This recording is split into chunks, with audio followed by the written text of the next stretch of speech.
Hey everybody, RJ Padwell here. In today's section, I'm going to teach you how to use MyFitnessPal. MyFitnessPal is a calorie and macronutrient tracker. It's a great way to keep you on track with your goals, and it's a good way for you to kind of open up your eyes to see how many calories or where the calories are coming from with all the foods that you're eating. Now, I want you to consider MyFitnessPal like your bank account. The more active you are, the more frequently you exercise, the more calories you're going to burn. And when you're burning calories, it's like you're saving money or earning money and putting it into your bank. And when you're eating calories, it's literally like you're spending money.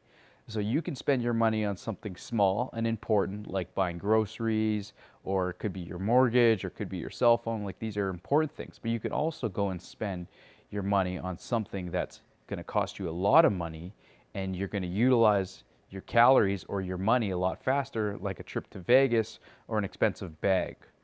Now, the way that we would go ahead and track these is you'd first go into your app store. So for Android users like me, it's the Google Store, or iPhone users, it's your Play Store. All you got to do is type in MyFitnessPal. So I already had it loaded, but let's do it again. You can see here it is, MyFitnessPal. You click it. I already have it downloaded. You download it, you open it up. Now, the first thing you're going to want to do, I already have an account created, so you're going to go into your goals, and this is where you're going to change your goals. So let's say you're, I don't know, 150, and your goal is to get to, let's say, 135.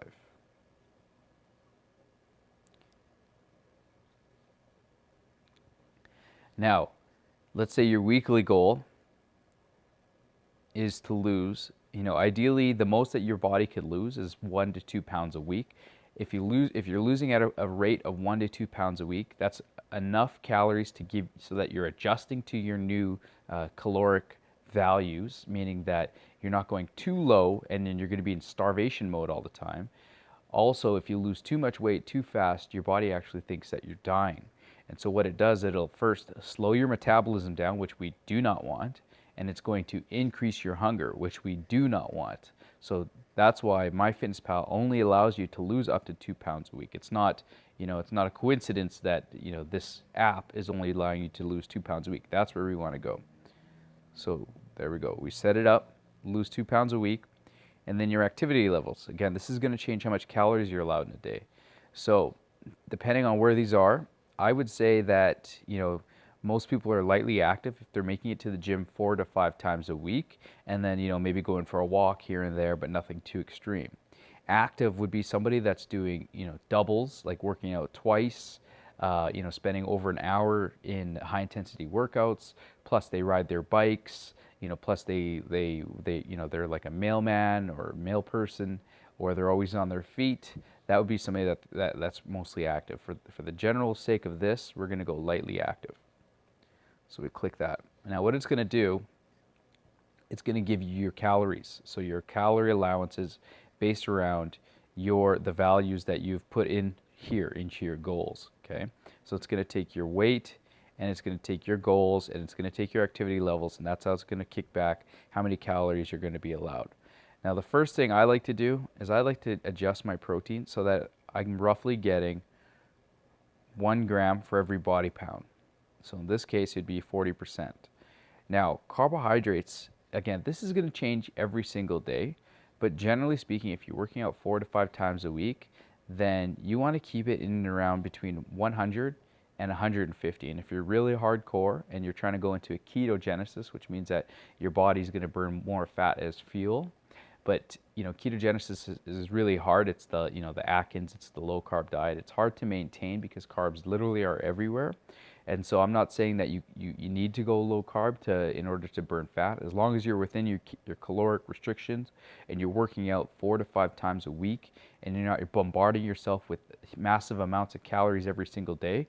But we both know that you're not going to do that because of the fact that now we're actually tracking how many calories you're taking in a day. Going back to my reference of, putting money in the bank. So right now your bank account is preloaded at $1,500.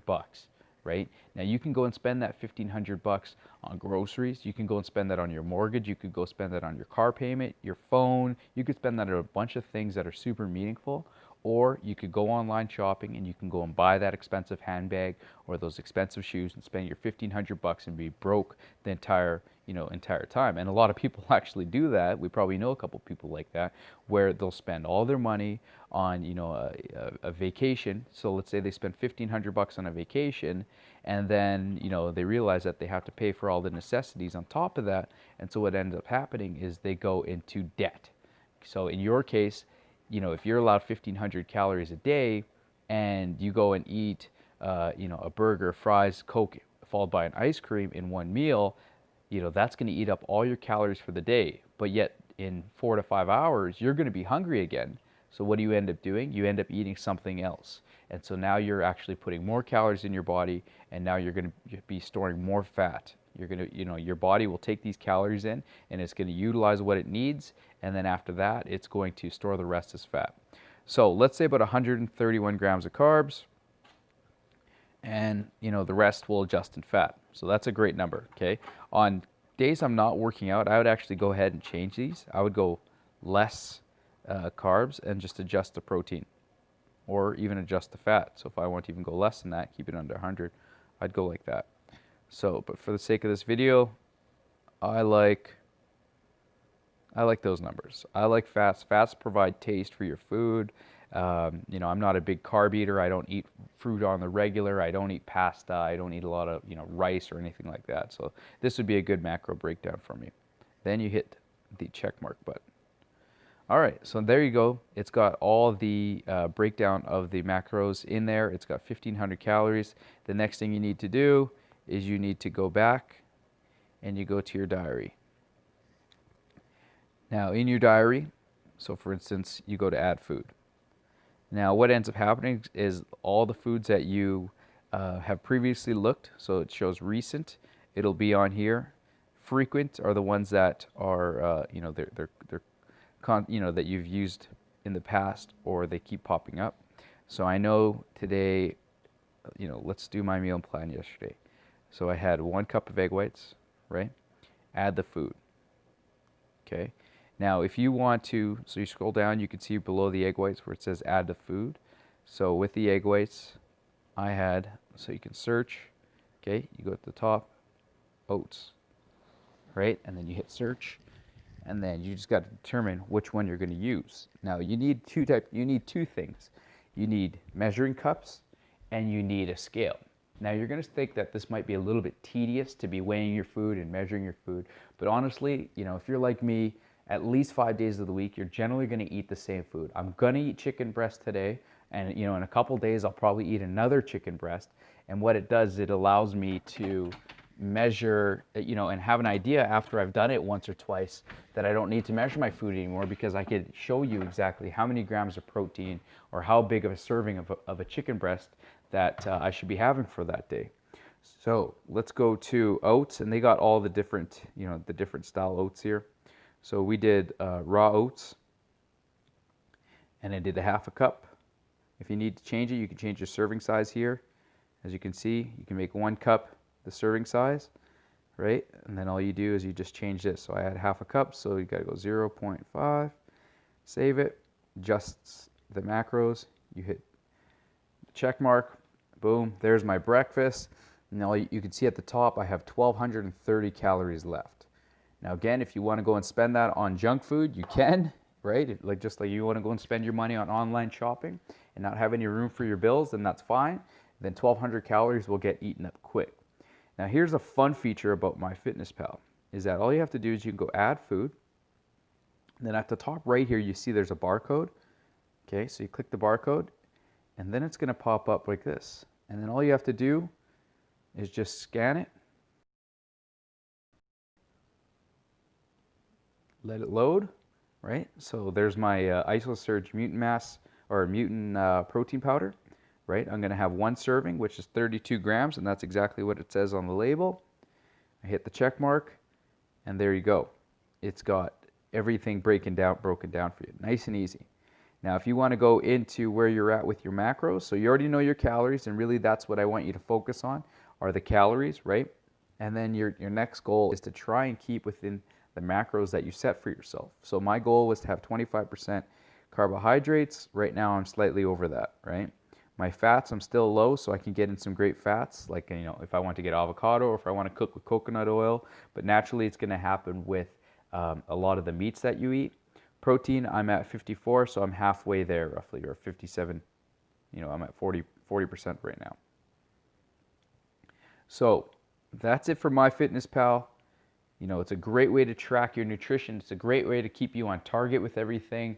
If, you know, the calories are all going to be different. So if you're following one of our meal plans, those meal plans are anywhere from 1,000 to about 1,500 calories.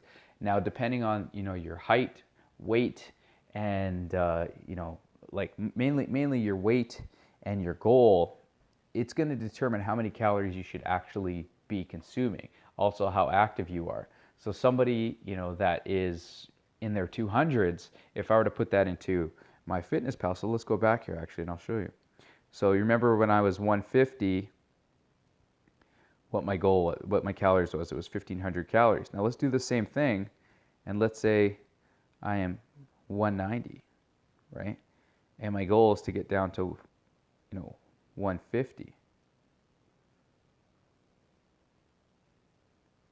Because you do want to set reasonable goals. Like 135 is a great goal. That's a good ultimate goal if that's your goal. And we go back here.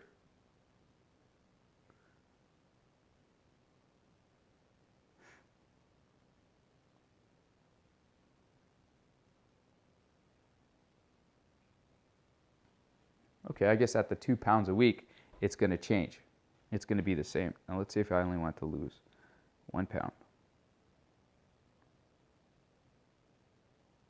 There you go. So you see, 1 pound for some people, that's a reasonable amount. That's something that, you know, people can start making changes in their life, and, you know, wouldn't be such a big drastic change if they wanted to drop down to 135, you know, and lose it a little bit slower, but then keep it off longer. Then, you know, your caloric restriction is going to change. And again, once you change that number, all these numbers change, right? So then I'd have to redo this, right, to match my macros. So 194, there you go. All right, everybody, that is MyFitnessPal. Wish you the best with it. Track it exactly like you would track your bank account. And we'll talk to you soon.